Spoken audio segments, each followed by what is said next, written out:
My dear brothers and sisters in the risen Lord, the feast of the Holy Family, December 29, 12, 2024, Sunday.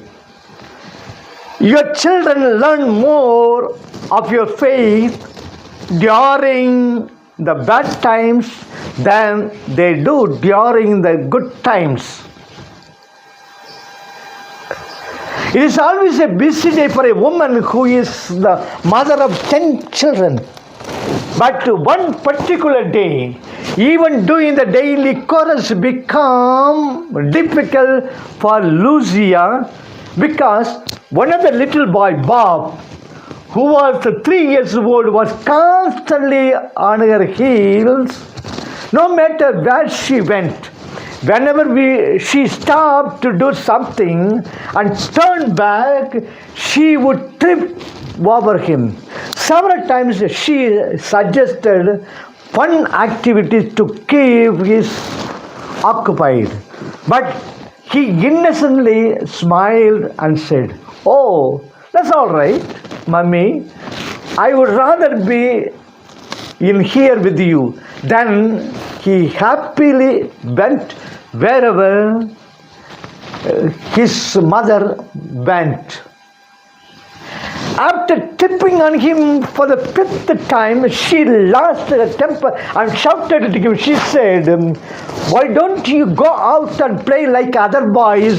Why do you follow me like this?" He looked up at his mother and said, "Well, Mummy, in the school, my teacher told me to walk in Jesus' footsteps, but I can't see him, so I am walking in yours." Today, we celebrate the feast of the Holy Family, the family of Joseph, along with Jesus and Mary, become the pattern for all the Christian families. More than ever, today families are increasingly come under heavy and diverse pressures, which threaten to destroy not only their Christian character but also their integrity.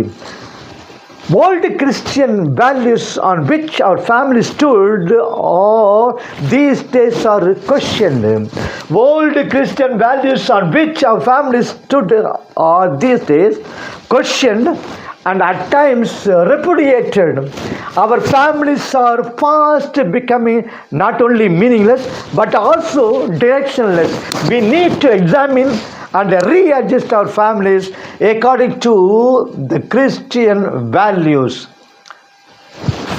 First, love in the family. Love in the family. Family is a community of love and life. The binding factor of any family is love. The binding factor of any family is love. More so of the Christian families. Our great burden for our families is God Himself, the Father, Son, and the Holy Spirit, who dwell and act in perfect mutual love. Pope John II said, "The divine we is the eternal pattern of the human we, especially of that we found by the man and the woman created in the divine image and likeness." Christian family, which begins with love and is sustained by it, must take constant effort to build up a communion of person within the family. The love between husband and wife and the love between parents and children, the brothers and sisters, and the other members of the household constantly builds up the communion of person in the family. Without love, family, the cell of the society will wither away. Christian marriage, being sanctified by Jesus on the cross, is a sacrament. Christian marriage is a sacrament, and the husband and wife must mutually grow in their self-giving. They should not only share what they have, but also what they are. Their conjugal relationship gives a broad base. Their conjugal relationship gives a broad base for the building of the other relationship between the other members of the family, parents, brothers, sisters, etc. The husband and wife must make a constant effort to sustain and nourish their love for each other, and thus endeavor to build a whole family in Christian love. The Christian family members must care and be concerned about one another.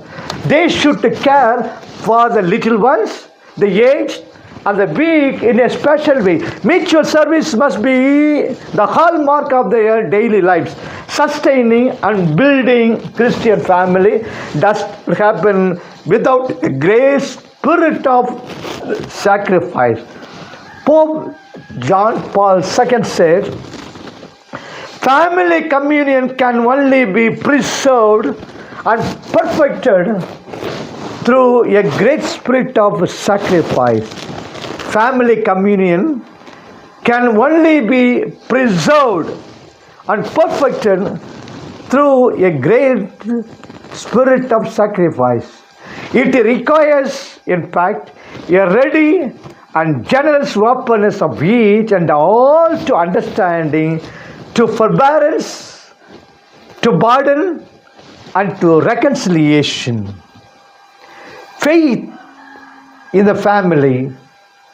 The church, as well as the entire society, is enriched and continued by the family. The family forms the basic cell of the church and the society. The unchangeable and the ever-new gospel of Christ must shine forth in the Christian families. Prayer life should become the most important unifying factor in the prayer life should become the most important unifying factor in the families.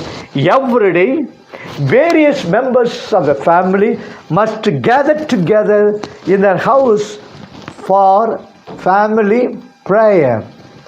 It must become an occasion of thanksgiving and praising God for all His interventions in the family. It must become moments of petition and praise for the birth and birthdays, arrivals and departures, joys and sorrows, hopes and disappointments, and for any other intervention of God in the family. Occasional pilgrimage to holy lands and holy places must also be encouraged. Jesus, Mary, Joseph, we read in the Gospel, went to the Jerusalem to participate in the feast. Pope John II said, prayer must become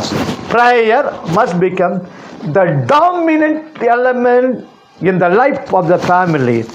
Prayer by family, prayer for the family, and prayer with the family. He said, prayer for the family, prayer by the family, and prayer with the family.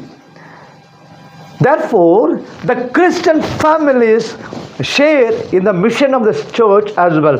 The church which enlightens and enriches and guides the Christian families with this gift of faith, expects and urges the family to share the message of Jesus with the other people.